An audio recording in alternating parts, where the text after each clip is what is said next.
Hey guys, what's going on? I'm Ben Bateman. And I'm Andrew Guy. And we are the Action Guys. It's kind of lame when we do that. I know, but I'm used to it now. I was actually going to say in the last episode, it's like feels so dumb, but right. we're like, it sounds good though. But it's who we are. It's who we are. What's up, everybody? We're here to talk to you about we're here to talk about a sweet subject today. We're here to talk to you about a subject that we both love. And that subject is the secret art to the perfect movie trailer. Now, we've been watching trailers our entire life. I mean, since I was a young boy, a lad, we would get VHS tapes. The coming attraction section on the VHS tapes were very memorable. My mom's favorite part of going to the movies is the trailers. Still. In an era before you could watch movie trailers online, before YouTube in the 90s, movie trailers were like a thing that they just had to put on VHS tapes and in theaters to get you to see the movie. There was no art to it. There was no formula that people talked about. I had movies that I would actually go and watch the trailers of a specific VHS, not even the movie. Yeah. I just remember loving and knowing trailers were on this movie, so I would go watch that and then rewind it. And then, you know what I mean? So a very special trailer just came out, which kind of inspired the idea behind this episode. And that is the trailer for Avengers Endgame. Unbelievable trailer. This trailer got me so excited. Oh my, I was in Tokyo. Yeah. It was, I think it was like at 7 or 8 p.m. at night in Tokyo when it dropped. And I was yelling in my hotel room. Yeah. My friend was like actually getting ready in the restroom, and I was yelling out of excitement, like, "Oh my god!" Yeah, Like it just kept getting better and better. It was so emotional. Yeah, like when I drift away, I'll think of you. Yeah, I mean, you. Oh my god! We now live in a world where a trailer dropping is a fraction of the excitement of a big movie dropping, but it's still like such a big deal. Like the trailer for this movie drops this day. That didn't exist back in the day. Yeah, that's so true. It's an event now. It's an event. It's a huge event. People react. There are trailer reactions on YouTube that get millions and way millions more views of than hits. this show's going to get. It's a great trailer. I was so hyped. I mean, so it's a funny thing. So one of our good friends, Matt Haggerty, he was the second AD on this film. Yeah. This one and Infinity War. And he just moved to Atlanta to work on it. He's been there for 2 years working on it. And he was like, I was like, Hags, when's the next trailer coming out? You'll find out. Because this is like how professional Hags is. 2 years of working on this. We have asked him every question you could ever ask. Every question, even like the smallest, dumbest ones, like if Captain America were going to eat a donut in the movie, what kind of donut would it be like? I can't tell you. He just laughs. He just laughs. Yeah. He's never given us one piece of information. He wouldn't tell us the name of the sequel. He wouldn't tell us anything. I mean, nothing. So he was like, here's what I can't figure out. He's not even our friend anymore. I can't figure out because he was like, how are they going to show this trailer without spoiling the movie? Right. There's no way you can show this movie in trailer form without spoiling it. And they managed to not really spoil much of anything. There's a couple reveals in there, but like on the whole, it's the right length. It's excellent. It's like all the things you feel are coming. Like you feel Downey's departation from the franchise. You feel like you look at Evans and you look at Thor and they look so sad. You're like, oh my god, are you all gonna die? Like what is happening? And then like you just get the quick hand of Thanos. Yeah, like and you in get his fields. Yeah, and then you get obviously the humor at the end with Ant-Man. So yeah. That is what we're going to talk about today, guys. We are going to be talking to you guys about what makes a great trailer, the history of great trailers, the guys that did the voices of the trailers, some of our favorite trailers. Stick with us as we break that down for y'all. Coming up in just a second. So we're back. I love movie trailers. I'm like, and I love that there is such a history to it. It's a hilarious history because they follow a very specific formula. And just to go on to piggyback on what you said, movie trailers are a big part of our friendship. Oh, huge. Yeah. Watched a lot of them. We watch a lot of them together, and like every now and then when we're just inebriated enough, we'll just watch like 15 of our favorite trailers. So back like 4 months ago, we did this drunk watch along. And the footage will never. I was like, we should just air it. And you're like, what about this, and this? I was like, we should never air that. That can never see the light of day. We watched Mission Impossible 3. We took a poll with our fans. We had wonderful fans, friends at this point, Paul Denuzzo and Richard Eric Jarvie, who made us custom glasses with our names on them, AMA glasses. And they sent a bottle of Lagavulin 16, which is one of your favorite scotches, period. Yours too, I believe. Yeah, and it's very, very good. We drank the entire bottle of 16 during the film. and more, and more. And And we went out to dinner and then drank more. I drank more. It was the drunkest I've been in I can't tell you how long. And somewhere towards the end, after the movie had wrapped, we kept the stream going and just started watching trailers. Yes. And just wasted, just speaking along with the Oh God! this part, and then in the face. Yeah, That's the face from Interstellar. Yeah. Don't comment asking for the footage. It will never be released. And if you have the footage, burn it. Yeah, please don't post it. So anyway, guys, but we've watched a lot of movie trailers. Oh, Some speaking of, when talking about things and asking people not to post them, there was a very, very overweight, sweaty picture of me on the internet that I asked not to be posted from Action Movie Anatomy. I wouldn't use the word overweight. It's one of our Robust. I was robust. I was fuller than I am now. Generous. My body type was on most questionnaires. I would just check the box that said generous. Have you ever heard of the film Real Women Have Curves? I mean, I was second runner-up for the lead. In any case, guys, today we are going to talk to you about movie trailers. And I think it's important to start with how long have trailers been around for? What did they used to be like? Because we're living in a world now where there are these events and we're very used to them. They're very dialed in. Like there's a structure to a movie trailer now that feels like watching a piece of art. It feels like a movie in itself in a lot of cases. Some of them are better than the movies. Yeah, absolutely. That's happened a handful of times. And the movie is almost like a short, nuanced like art film that like tells you just enough, but like the best ones don't really tell you anything. I don't think. You know, like we were just watching. You know, one of the most famous ones from the last 10 years is the No Country for Old Men trailer. Yeah, and what I think is fascinating about that is they show so much of the payoff of the action, but they don't show the lead up. Yeah. And so you don't really care when you just see the car crash all of a sudden in the trailer. You don't really know that it's happening like right after he killed the wife and is leaving and like, you know, what that implies and how bad the wreck actually is. You got a bone sticking out of your arm, mister. It's like cool. It's like cool sound effects, you know, cool like pieces of music, not necessarily from the movie, mixed with confusing, vague imagery and kind of moody, dark. Like that's what the modern day good trailer usually is. And they take like some of the most intriguing lines or interesting lines from the film, you know, like like the bubonic plague. You're like, oh, who talks like that? I want to know more about this guy. About this character. Yeah. So I think we can both agree that kind of the era of the modern movie trailer has sort of come in the last 8 to 10 years. I'd say like it starts around then, but the one that really stands out for me is Inception. I think actually we'll go back to kind of the beginning before we get into the modern stuff. Okay, so like all the way back to like let's start in like the 60s, because that was like there were always movie trailers, but that's when they started kind of having more voiceover. And I mean if you go back to like the 30s, like if you go to like a trailer for like Gone with the Wind or something like that, I mean they had advertisements for them. Like they would advertise movies at the beginning in theaters. Humphrey Bogart. But there was no VHS. You didn't have home video. There was no way to watch movies. They would air stuff on television sometimes to get you excited to see a movie, but it was just a different world. Like you really don't get into the concept of a movie trailer selling the movie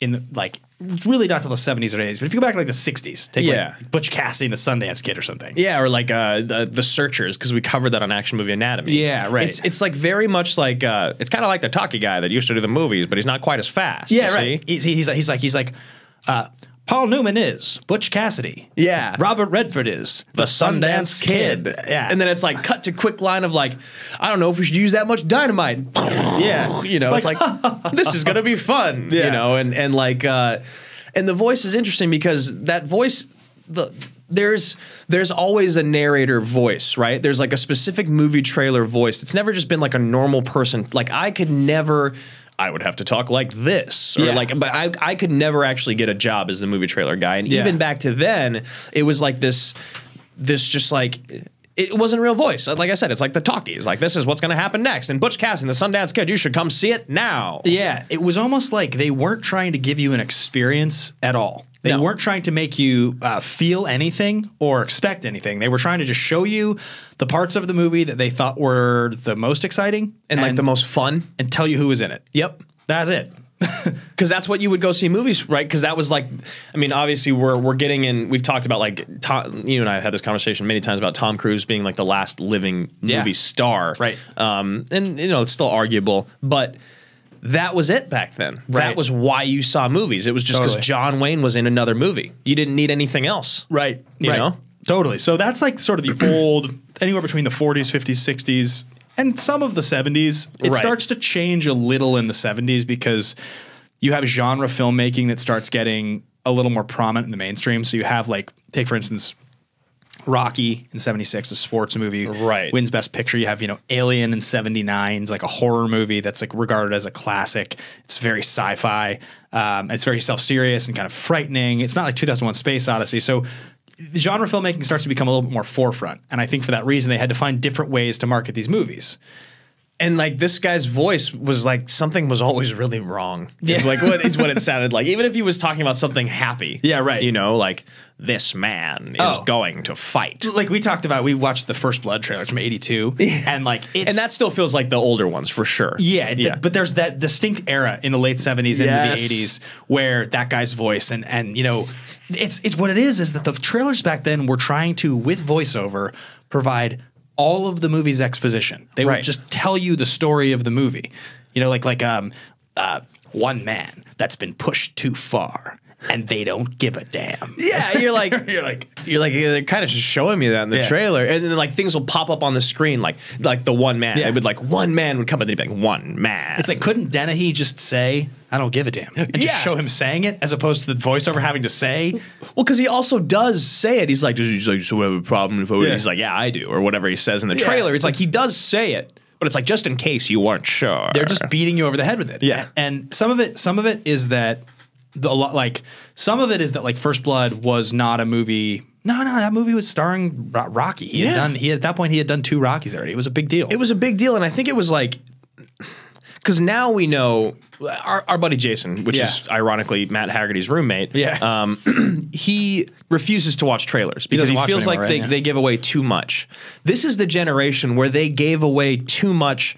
Like it was like, here's the whole movie. Here's Rambo. He's in it, and we're using this Rambo because it's like very specific to this type of trailer. Right. It's like, here he is. He's this guy in this situation, but he breaks out of this situation. Yeah. Now they're chasing him, and now they're in the forest. You're like, this is the whole fucking movie. Yeah. I literally see the whole movie. I think so. One of the big things is that like in the 70s, it was similar to like the 60s, and the 80s, the beginning of the 80s has the same thing where the whole trailer once again is useless exposition to narrate it, and then just in a different style. It's not the talkie guy anymore. It's a different voice that's trying to be more dramatic. Yes, he's trying to like really make you care or be nervous or whatever. But they want you to know that like you're in for a good time if you see this movie because it's going to feel the way that movies in this genre feel. So let's tell you about it. Yeah. You know, and that's a lot of what that 70s sort of style of filmmaking is. You know the One Man Against the World movie, right? Yeah. Like it's another movie about one man against the world. Oh, honey, I love movies like this. We should go to the movie this Friday. Yeah, it's exactly that. But like, so then the 90s guy who's like,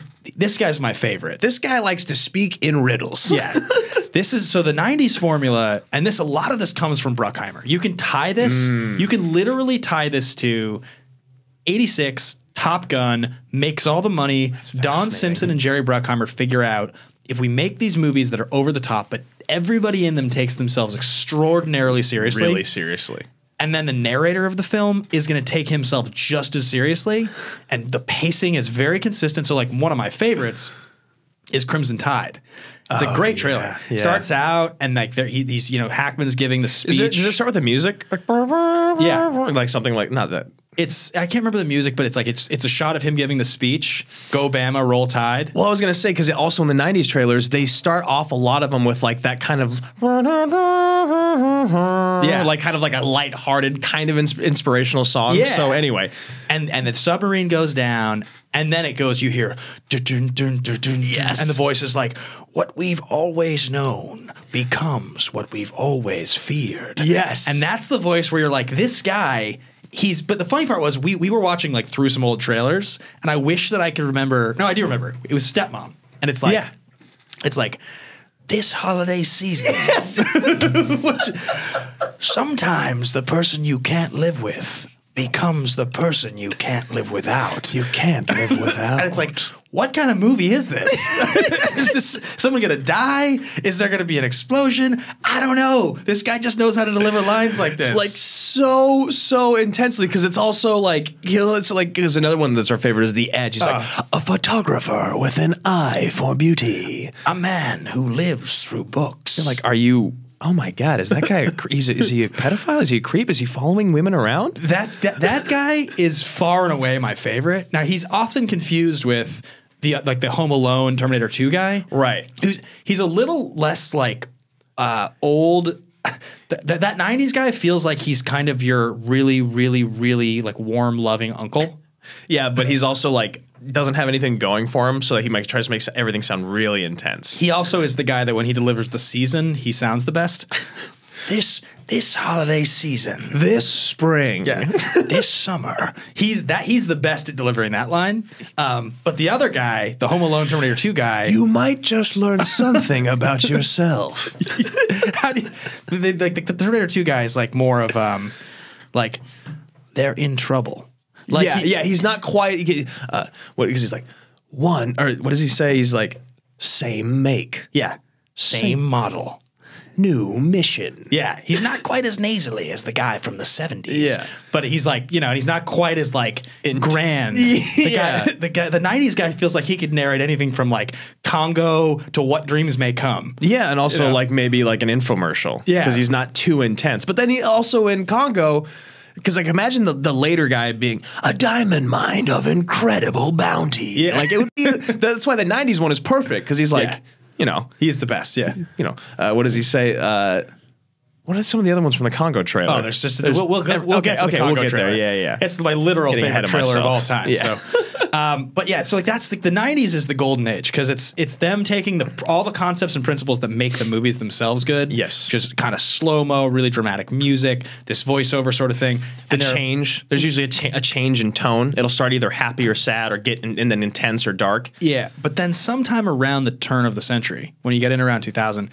This is the really dark period of the modern era because I think what happened was that style of trailer burnt out. Yeah. And they had to go into this new. So if you watch the trailer for Gladiator, The Bourne Identity, The Matrix, they like it's like maybe they didn't think it went out of style yet. Maybe they thought they just needed to double down on it or something. Because it's just like The Matrix one is one of the best examples. Yeah. Like it's super high paced. It seems like a really really bad music video. Yeah, and it's like the things that come up on the screen are a joke. Like the one you live your life. It's like and it's all written on the screen. It's like you go to work, and it's like as a slave, and it's and you're like Jesus, it's all Christ. like written on the screen in green like full type. caps. Yeah, you're like somebody is getting fired. Yeah, this like why is this guy trailer. yelling at me? This is one of the best movies ever made. This is one of the worst trailers I've ever seen. Yeah. And for almost all of them, it's not that they're all that bad. It's just they all feel a lot like the movies started to feel in the late 90s, early 2000s, where it was like you're taking yourself too seriously. There's a level of darkness they want to achieve. It just doesn't. It doesn't have the grandiose kind of cheeseball excitement that even like the bad 90s ones what's the Matt Kearns movie about Van Damme and hockey like so much is it Sudden Death? Yeah, I think so. Even like the Sudden never Death seen trailer. that. Like it's all those movies, all those action movies from the 90s, like that was a thing. And so that transition in the early 2000s goes for a while. And if you even watch, like we watched the Revenge of the Sith trailer. Yeah. The teaser was sweet, but it wasn't that dramatic. The trailer's not very good. No, the trailer, like the teaser is way better. Actually, it does a 5, yeah. And I think it's almost just because it starts off with Alec Guinness talking, and it's just that's why it's good. Yeah. But they do start to find the right things instead of being like we talked about, instead of someone saying or the trailer voice being like he doesn't like him. It's like you get the line from the movie instead of.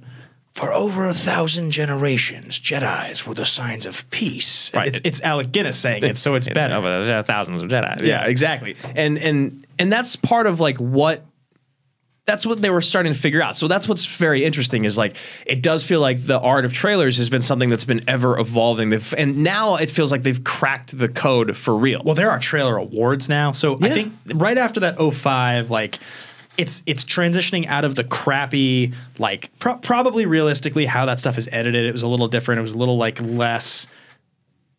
You can tie so much of this to just like social media, YouTube, easily shareable videos. Getting like you can really gauge reactions on things now in such an easier way. If you watch a trailer and it gets, you can get the reaction to the trailer based on the fans. Like. When you release a trailer, you can go watch thousands of hours of people giving you real-time reaction. Was it good or not? Yes, and you could look at the numbers, right? Like you look at the numbers for the Endgame trailer the next day, and it's like 25 million. The next day, it's like 38 million. You know, it's like 300 million in 24 hours, right? Yeah, I think it broke I think record. just the one that it was like on Twitter, just yeah. that one, not like the main website. And it's like So you talk about achieving the perfect trailer now, and I think that there's like all these things about it. There's like this formula, right? And one of the biggest pieces of the formula is there doesn't need to really be the voice anymore. And I'm sure that guy's bummed. They got rid of it. I mean, so if we were watching the No Country trailer and we realizing like it's just the stuff is written on the screen. Yeah, because we can read. Yeah, Brokeback did that. I think the same kind of thing. Like the trailer is writing it. It's using dramatic music and it's writing the words, but it's not saying the words. You don't need to have a narrator. Like that guy who used to do all those trailers, like, A, I think he might be dead, but B, I think he's just out of work now. Yeah, well, there was that documentary that came out about his daughter trying to get in the business. Yeah. And I can't remember exactly what it was called, but it was all about it might be coming to a theater near you or something. It's like something like that. Yeah. And it's about like basically the voiceover business and this guy's job. And I think the 90s one is my favorite also. Yeah. But it definitely does feel like it's just too much. Right? Yeah. Well, the 90s one had this way of making movies that you never saw seem like movies you should have seen. Yeah. So I had never seen Congo till like 4 years ago. But Congo is like my favorite trailer of all time. I saw Snake Eyes. So good. Like 2 years ago. Because of the trailer. Because I talked about the Snake Eyes trailer. I'm Ricky Santorum. Yeah. I mean, for so long, like you think about these trailers that you remember seeing like a ton of times as a kid, and they're sweet, but like they make you feel like the movie was really exciting. Oh yeah, like I loved it was almost like trailers then appealed to our demographic. Like it was like trying to make us as kids, like 14-year-olds, go see that movie instead. Because I almost feel like if I was an adult at the time in the mid 90s when these trailers were coming out, I might have been like, this is a little ridiculous. Yeah, right. You know? And whereas as a kid, like when you're 14 and those are coming out, you're like, holy shit, this looks amazing. Well, I think so again, we talk about that 07, There Will Be Blood's great, No Country's great. You start to get into Inception, and that's a big one where it starts to change. That sound effect, the big reveals, the big crazy imagery, there's no voiceover. It's like it's just they just keep saying like these crazy things. Like I remember, because I think I actually just watched it recently. And he's like, you ever wonder like why in a dream you never remember getting anywhere? You're just there, and like you're like, I think about that all the time. I gotta watch this movie. So I mean, but like there's all these trailers that you can remember, and like so some of them. Inception's a masterpiece, but you think about some of the others that are not good. Oh, okay. I was gonna say like Dark Knight. I was like, remember that one? That one was like, incredible. Holy shit, blows your mind. So some of the ones like trailers that aren't good or movies that aren't good. Movies that were mediocre, but the trailer was insane. I mean, Prometheus is one of the greatest, right? Such a good trailer, so exciting, so crazy. Tree of Life was another huge one that was just like a beautifully, just amazing trailer. Even Life of Pi, a movie that's actually pretty good. Yeah. The trailer, again, it's like all these movies, the trailers are just so incredible. Man of Steel, both trailers 2 and 3 for that film are amazing. And I actually like Man of Steel more than most people, and I still believe that the trailers are better. They're so good. Even Interstellar, which I absolutely love. Interstellar trailer 2 is just amazing. It's just like so exciting. I've watched that trailer. I can't even. I think probably over 100 times. Yeah. Star Trek 2009. Great trailer. I actually love that movie. You have no captain, no first mate to replace. Yeah, we do. It's like, oh God, I'm so excited. Captain Kirk. I don't even like Star Trek, but I just love that trailer. Right. Yeah. And then like you even go to some of the movies that aren't great. Like actually, well, the first Transformers is pretty sweet. Yeah, Wolverine Origins. Yeah. I know who you are, Gambit. Yeah. Yeah, so like all those movies, and you talk about so that's what's incredible is like you got to imagine those editors like are watching those and like this is not a good movie. This is not a good movie. They have to find a way. Exciting. And every single one of those movies, I think I saw in theaters because of the trailers. Godzilla, when like Cranston is like, "That's my family in there." Yes, you know, and even like. Hell, even the Cloverfield was a big movie when it came out. The Cloverfield trailer was so intense, insane, yeah, crazy. And then I think the modern era of trailer now, where these trailers are events and they are massive. That's where the world we're living in now is that there is enough game tape basically on these massive franchises that when you know a new trailer for Infinity War or like an MCU movie of any kind, of Star Wars movie is going to come out, yeah, they just can play. They can play with so much history And they have enough data now from the last 10 to 15 years of social media impressions to be like, okay, this is what works really well. So like take, for instance, the first Force Awakens trailer. Right. There's been an awakening. Right. Do you feel it? Do you feel it? And then he's like, the darkness and the light. And then it's pause. And then it's and the Falcon flies out. Yeah, you're goosebumps. And just even talking about it. Oh God. Yeah, like you're like, oh my God, I'm 10 years old again. Yes. Like this is it's the greatest thing. And then you talk about the movies that don't have any reference to them. So like some of the trailers that I've really liked the last couple of years, like Annihilation, I thought was really cool. Great trailer, Arrival, Life, these type of movies. And I think the reason they succeed in all those movies, Sicarios is actually pretty sweet too. Yeah. Why, like, what they're showing this, like this level of like, or like what it's like. Again, I keep using this word intrigue because I feel like that's really what trailers now have become, is like highlighting the most intriguing things about the film, but then not showing you the payoff. I also think so. A trailer that can capture the tone and feeling of the movie is a really that's like, to me, sort of the gold standard. Like, okay, so like Star is Born is a great example of that. The trailer feels like the movie. Yes. You watch the trailer and it does not as sad as the movie, but it feels the romanticism, his singing. You their feel that relationship. something sad is there, like there's an emptiness. They use the best song. It, Yeah. like, you know, it's like that's one. Inception definitely captures the movie really well. The Wrestler, that trailer is amazing. Oh, God, that's such a great trailer. That scene at the end of The Wrestler, of the trailer, when he's up on the thing, he's like, a lot of people told me I was never going to wrestle again. The only one who's going to stop me from doing my thing are you people right here. And you're like, oh my God, he's losing. Well, Mickey Rourke will never do anything as good as that. Never. It was so perfect. He's like 60 now or something. God, that was so good. Whiplash was great too. The film. The film Whiplash. Yeah. Yeah, and I think that because how many trailers are there where it's like they actually make you want to cry? Like, I mean, almost everyone that we've just mentioned. Right. You know? Yeah. There was another one that gets me like every time I watch it. I mean, the Warrior trailer still just slays me. I love the Warrior trailer. And that's also because of how much we love that movie. What is the movie? I feel like there's a trailer that I've watched a zillion times that I just adore that we're not talking about, that we haven't referenced. But without because we're going to run long here if we keep going. I think the modern day, that is the Endgame trailer, the Infinity War, the first trailer, Force Awakens, these big franchise trailers. Like the secret sauce is finding a way to not give away the movie, but communicate the tone of the movie. And you can do it with music. You can do it with dramatic moments. Because I get upset when a movie when I'm like in a movie theater and I'm like, oh, this is about to happen. I know this is about to happen because they highlighted it so much in the trailer because it's such a cool moment, and now you've taken it away from me. Right. And like one of those moments, it's like it toes the line.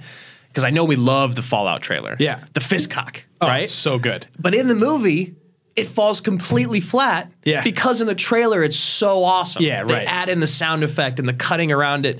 It's still cool in the movie. Don't you feel like the Fallout, though, succeeded? It did capture the movie? I feel like Fallout... Oh, no, I'm not saying it didn't. Oh, yeah. I just mean like that's a moment where the trailer ruined a part of the movie for me. You. Yeah, but that's because they made it sweeter in the trailer. Now, catching the vibe and the feel, totally, because like... So let's go to the other side of like music, right? This is like a big blockbuster film that has a music with lyrics, down with the sickness, you know, like, whereas in like all the other indie films, it's just like, or like a sound, an orchestra. Sure, And I think that's also interesting is using music tonally in the sense of like, if you're going to do a blockbuster or a comedy, it needs to be like uplifting in a song we know, and you know, and also like the songs can kind of date your movie. Like if you go back, we've talked about this before, but if you watch the trailer for Miami Vice and it's got Numb Encore, the Linkin Park Jay-Z mashup, and it just like feels like the most 2006 trailer ever. Like it just feels like that year. That does feel like the most 2006 trailer ever. Like Colin Farrell, Jamie Foxx, the look of it. It's a Michael Mann film. All of those things. Like they're all like Colin Farrell is a distinctly different actor in today's world than he was in 2006. He's taken seriously as like an artist who's really good. He's not just like a sex symbol who is like drug addled. Jamie Foxx has been kind of exposed as a really good actor who's kind of a cock, it seems and isn't talented in everything he's in. But in 2006, it was like he had just had double Oscar noms. He had one Best Actor. he was a big deal. He was like the biggest of deals. Yeah, he wasn't doing Beat Shazam. Like it was just a different world. Like Oh, and then okay, so the other thing that we were talking about that disappeared is like this Christmas. We don't do that anymore. they don't talk about the season. Yeah, Do they do do they say the director of, or do they just the studio that brought you, or do they just show it on the screen in writing now? they'll often say like at the beginning it'll be written on the screen from the director of Arrival and Training Sicario Day. or something. You know, and I think every rule we have here can be broken. Like you look at Yeah. a movie like Instant Family. If I watched that trailer right now, it probably would say this, you know, this Thanksgiving. Yeah, right. Probably that guy. There are probably still of the voiceover trailers, but it's just an old style. Works well for family movies. It was in every single trailer was essentially like this summer, Yeah. this winter. It was always in. It was what needed to be said. Whereas Yeah. like now it might be slipped in. so as good as trailers are now. They're a different kind of art. Like Edge of Tomorrow is one of my favorite trailers. You know, I love that trailer. But you go back to those 90s trailers. So you go back, like my favorite 90s trailer is Congo.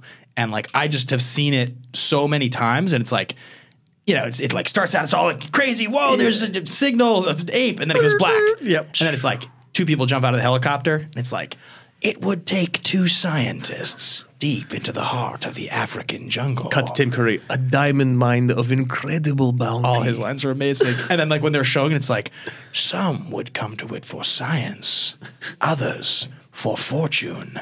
And, Dun dun dun. and like, it cuts to Tim Curry, the myth of the killer ape is true. Yeah, it's just, which is like they kind of in the 90s they actually were better than in the mid 2000s. Oh, yeah. They figured out the perfect setup exposition with the narrator, Yeah. intense, and then find a clip from the movie where the character answers or elaborates on it. Oh, and you're forgetting about like one of the 90s beats where they would always wait till 3/4 into the trailer to give you the button one-liner. Oh, right. You know, like something about the ape, and Laura Linney's like, put him on the endangered species list. She's got the gun. And then it'd be like, two scientists fight back. Yeah. It's the turn. The Yeah. turn, if you will. Exactly. So I think those are definitely like the modern era and the 90s era are the two best. And it makes sense evolutionarily that we would be here now.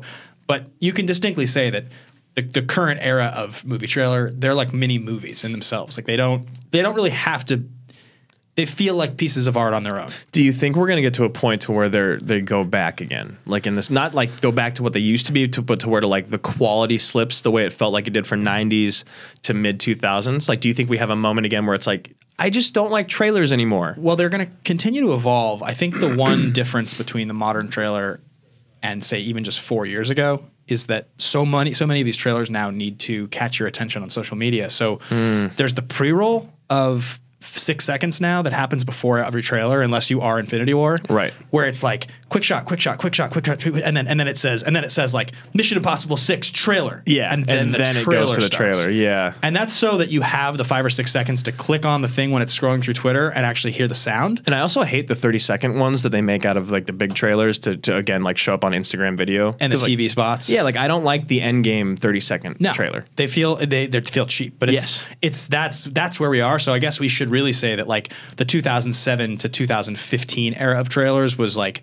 sort of the golden age, and it's just like Yeah. everything else now, where the only ones that get to live on their own as events are the big ones. Massive ones. Right? Like the biggest movies out there. Yeah, just like anything else. They're the only movies that get to open on the weekend they want to open and have the actors they want with the budgets they want. Everything else has to play by the rules of the studio system because like nobody has the money. Right, like you're not going to pay an editor millions of dollars to make an awesome trailer for your $10 million indie action movie. Yeah. It just doesn't work. No one's going to see The Hitman's Bodyguard, so let's not spend money on the trailer. That's fair. Very fair. I mean, I know it's definitely a short episode, but it's honestly just us talking about trailers, and I think No, I think we covered it. I mean, I think you, first of all, if you haven't seen every single trailer we talked about on the show, Yeah. you need to watch every one. They they're are all so good. Yeah, and you'll totally get a lot of the references, and I guarantee you'll find it funny if you're a fan of this type of shit because these are the ones that have stuck with us, movie fans that have spent our whole adult lives talking about movies. Yeah. And watching a lot of trailers and seeing that they're, because this idea stemmed from the idea of like seeing a cool trailer and being like, oh my God, we've talked about the evolution and the generations of trailers for 3 years. Yeah. We've never actually just broken, we always just talk about our favorite trailers. I think this is probably a part one episode because Yeah. I think that the part 2 of this episode that we'll probably do at some point is like a top 10 trailers episode. God. I think that's just a different episode. Just us literally us geeking the fuck out. And we can talk about our fist pump moment from each trailer. I think that's probably another episode we'll do at some point. I like that a lot. Anyway, guys, thanks for listening. Thanks for watching. As always, this has been The Action Guys. If you want to follow along with me personally, you can find me at Ben Bateman Media. You guys can find me at Andrew Guy. Make sure to click like, subscribe, like. Make sure it's a new button. Make sure to click like, subscribe, comment below. Let us know what your thoughts are on this. What are some of your favorite trailers? Yeah. Just something we didn't mention in there that you guys love. Again, we try to read all the comments and respond as best that we can. And maybe if there's a voice that we're forgetting that you guys adore, like link the trailer and we'll go and watch it. Totally. Yeah, guys. And last but not least, we have a Patreon, patreon.com/Team Action. It's where Drew and I do behind the scenes. We do trailer reactions. We do Schmodown behind the scenes recaps of matches that we were both in and not in. Yeah. We do like miniature reviews of movies, like all kinds of cool stuff. So check that out, patreon.com/Team Action. There's a whole level of tiers. If you guys donate at a higher level, we do personal Skype calls and stuff like that. So, or you can just pick a movie that we cover on our show. We've had many people do that. We're covering Revenge of the Sith. Richard Eric Jarvis, a general in the army. We salute you, General. Yeah, and make sure Apple Podcast and Podcast One. Yeah, click that download button. Yeah, and subscribe, of course, to the Collider Podcasts feed on YouTube. So, all right, guys, thanks for listening. We'll be back.